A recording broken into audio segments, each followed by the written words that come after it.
I am so excited for today. I am so nervous for today. We have barbecue legend, whole hog master Rodney Scott, who's recently taken on ribs at his restaurant. He's here to teach us everything. You know who has ribs? We have ribs! Here we go. We're here to talk ribs with the man. So we brought our already quartered half hog out here. What do you want to cook today? Let's put some spares on it and maybe a whole hog when nobody's looking later. Okay. Sounds good. Take these ribs off and these guys, just see what happens. Let's get it all. Bar that knife. Like, how much fat are you looking to have on a fat cap? This right here is the limit for me. Okay. Because the way that we cook it, the whole animal is like this for 12 hours. Yeah. So all that fat is going through down into a direct bed of hot coals. And with that happening, you don't want the hot coals to catch fire or blaze. I personally prefer them no thicker than this.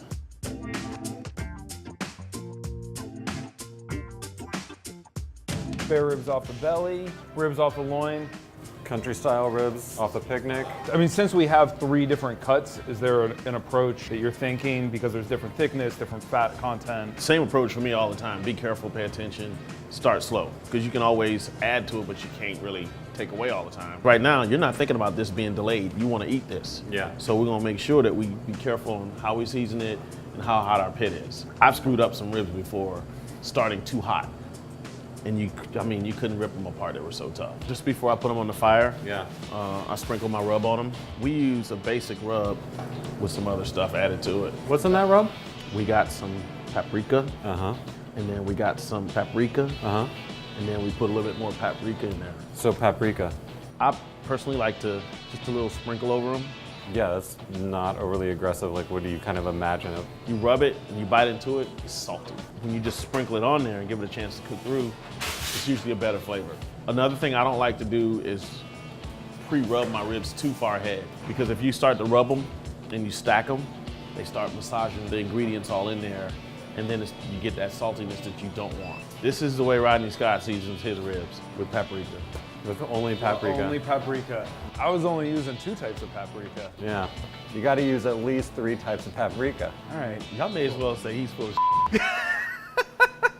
When someone comes to you and they wanna work, what are like the top 3 tenets that they need to learn? First thing they need to do is be patient. They need to pay attention, because this could be a very intense job with the heat, and follow directions. You're not gonna get the same results every day from the same protein. Example, whole hogs. I've had whole hogs that were smaller than others, but they would take longer to cook. I think you're aware that we're in New York City.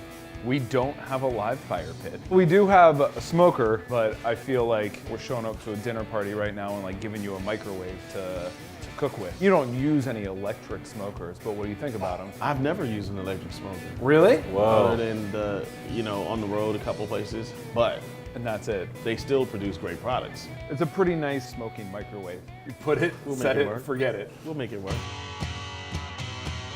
So you got some cherry in there. Little cherry, little hickory. You're like real exclusive about your wood. Yes, I like to use majority of oak, and every now and again add in a little hickory. So I gotta get this going. What temperature do you want it at? With that meat, I would stay around 220. Perfect. Go nice and slow, because it's not a real thick cut. 250 might cook it a little fast. So we got about an hour. Anything else you want to cook in the meantime? Let's go play around with a little something else. Let's get a smaller version of that ribeye and just play with it a little bit. You're gonna go straight ribeye. All right, let's do it. Yes. Do you want a dry aged steak? We don't have to have a dry aged steak, But I mean, if we're pushing the envelope here.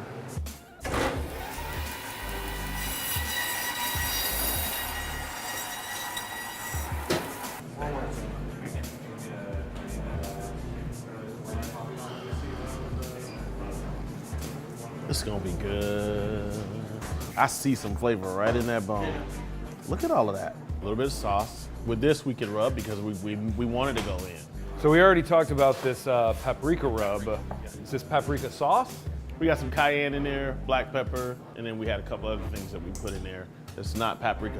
What's the advantage of rubbing it with both the dry rub and the other stuff? There's no paprika in this. This paprika complements that when they're both together. All right. Another 30 minutes, we'll take another peep at them. Okay. Sauce them up, flip them over, because we're making great progress, better than I thought. Once we put the sauce on the ribs, how much longer? Not long, because the sauce starts to break it down and make it nice and tender. And then we just want a little bit of color on the other side, and boom, we're good. We're gonna let them go, and we're gonna come back and double check on that experimental aged ribeye. Wow. I think we need to sauce and flip. Since we don't have a mop and we are in New York City, we're gonna do a makeshift mop. So you really wanna just get the sauce on it, just enough to coat it, Is there anything else you're looking for? just a little color. We want a little bit more of this going on all over. I'm thinking we're gonna make it there probably within the time frame that we're expecting. Every pit is an adjustment for me because I've never used this one and I don't know how hot it would get. But one thing I've noticed, usually the bottom of the rib will get all of the texture and the color first. Uh-huh. In this one, the top got all the texture and the color first. Never thought about that. Me either. We all just learned something. I listened to you tell me how your smoker operates, and we paid attention to how it was cooking the meat. So we learned that, hey, let's go ahead and flip it over, or else we're gonna be here an extra 2 hours. Right. Let's pull steak out. Do it. Let's eat this steak. We'll be back for the ribs shortly. How big is the sandwich? 4 ounces. That is a really reasonable amount of meat.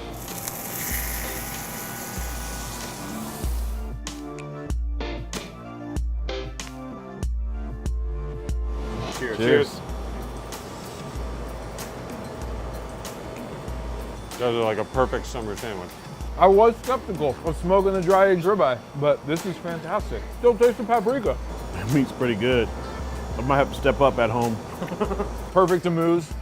Yeah. Let's see some ribs. Oh yeah. Well, these are already the best looking ribs that have come out of this smoker. Woo! It looks great. I mean, it's like the Himalayas when you look on a map, you see the little bumps. When you got the tiny Himalayas there, nice color, should be nice and tender. So let's go with a picnic. All right. You got the blade, man.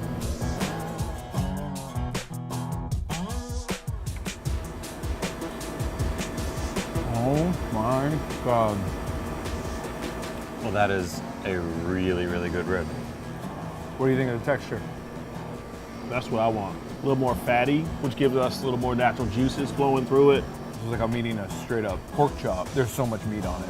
And the flavor, the closer you get up to the neck and the head, the flavor is just like a little bit more intense. Very intense. Want to go belly next or loin? Let's go belly. Let's, yeah, tap the flatlands. All right, here we go.